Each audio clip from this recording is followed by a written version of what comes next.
মেরিস্ট্রিম চ্যানেলে আমি তোমাদেরকে ওয়েলকাম জানাচ্ছি।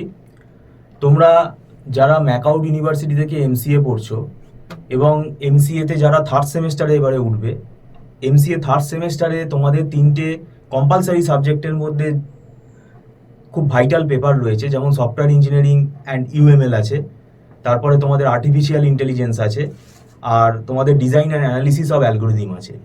এছাড়া ইলেকটিভ সাবজেক্টও আছে, 2টো ইলেকটিভ সেট আছে, সেখান থেকে একটা করে সাবজেক্ট চুজ করতে হবে এবং সেটা কলেজের ওপর ডিপেন্ড করছে কোন কলেজ কোন সাবজেক্টটা দেবে। কিন্তু কম্পালসারি সাবজেক্ট আমি যে 3টে বললাম, সফটওয়্যার ইঞ্জিনিয়ারিং অ্যান্ড ইউএমএল, এর মধ্যে কিন্তু 2টো সাবজেক্ট আছে, একটা হচ্ছে সফটওয়্যার ইঞ্জিনিয়ারিং আর একটা হচ্ছে object oriented analysis and design, সেটাও একটা কিন্তু সাবজেক্ট। 2টো সাবজেক্ট মিলিয়ে এই সাবজেক্টটা তৈরি হচ্ছে এবং এই সাবজেক্টটা ইন্টারভিউ বোর্ডে কিন্তু কোয়েশ্চেন খুব জিজ্ঞেস করে এবং প্রজেক্ট যখন বানাবে সেই প্রজেক্টের বানানোর সময়ও কিন্তু এই সাবজেক্টটা তোমাদের কাজে লাগবে প্রজেক্ট রিপোর্ট বানানোর জন্য, এবং ভাইভাতেও কিন্তু এই সাবজেক্টটা থেকে কোয়েশ্চেন আসে। আর design and analysis of algorithm, যেটা আমরা ডেটা স্ট্রাকচার পড়েছিলাম, তার অ্যাডভান্স ভার্সানটা এখানে রয়েছে। এখানে সব অ্যালগোরিদম ক্যাটাগরি অ্যালগোরিদমগুলো অ্যানালিসিস আমাদের করতে হয়, সেটা ম্যাথামেটিক্যালি করতে হয়। এবার ব্যাপারটা হচ্ছে এই অ্যালগোরিদমগুলো মুখস্থ করে তুমি লিখে আসতে পারবে না, কিন্তু বড় বড় অ্যালগোরিদম এবং তার উপর আবার নিউমেরিক্যাল কোয়েশ্চেন সলভ করতে দেয়, যেমন 01 ন্যাপস্যাক প্রবলেম, যেমন ট্রাভেলিং সেলসম্যান প্রবলেম। তো এই অ্যালগোরিদমগুলো বুঝতে হবে, বুঝে সে তার উপর আবার প্রবলেম সলভ করতে দেবে। তো এটা কিন্তু খুব ডিফিকাল্ট। আর আর্টিফিশিয়াল ইন্টেলিজেন্স হচ্ছে আমাদের সায়েন্সটা রয়েছে, ঠিক আছে? এই আর্টিফিশিয়াল ইন্টেলিজেন্সের মধ্যেও কিন্তু অ্যালগোরিদম ভর্তি। তো আর্টিফিশিয়াল ইন্টেলিজেন্স এই সায়েন্সটা যদি ভালোভাবে না বোঝো, পরবর্তীকালে মেশিন লার্নিং বুঝতে পারবে না। তো এই 3টে সাবজেক্ট কিন্তু খুব ভাইটাল সাবজেক্ট এবং এটা পড়াতে গেলে আমাদেরও যথেষ্ট খাটতে হয় এবং পরীক্ষার 1 মাস আগে 2 মাস আগে আমরা স্টুডেন্ট অ্যাডমিশন নেই না।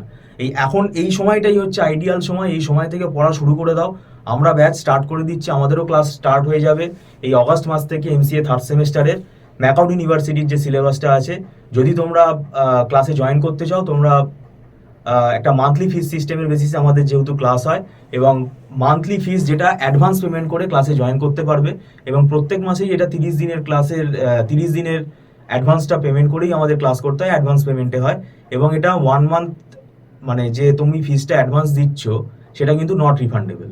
আর প্রত্যেক মাসেই এটা আমাদের অ্যাডভান্স পেমেন্ট করে ক্লাস করতে হয়, কোনো লামসাম টাকা কিন্তু অ্যাট এ টাইম কিন্তু এখানে নেওয়া হয় না।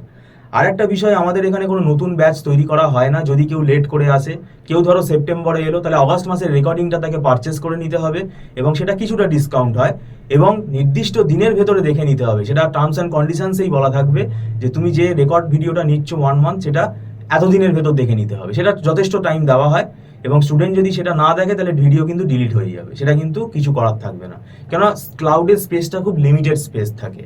তো যাই হোক, এটা আমি তোমাদের বলে রাখলাম, কারণ থার্ড সেমেস্টারে কিন্তু মনে রাখবে 5খানা সাবজেক্ট মতো আছে আইটির, মানে 2টো আবার ইলেকটিভ অ্যাড হবে পরবর্তীকালে।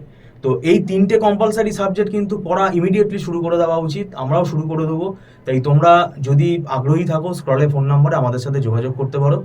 আর এর অনেক বইপত্র ফলো করে পড়তে হবে, কারণ একটা বই ফলো করে তুমি পড়তে পারবে না, সেটা আমরা পারবো। আমাদের কিন্তু সব মেটেরিয়ালস তৈরি করা আছে, যেহেতু আমরা দীর্ঘদিন ধরে পড়াচ্ছি।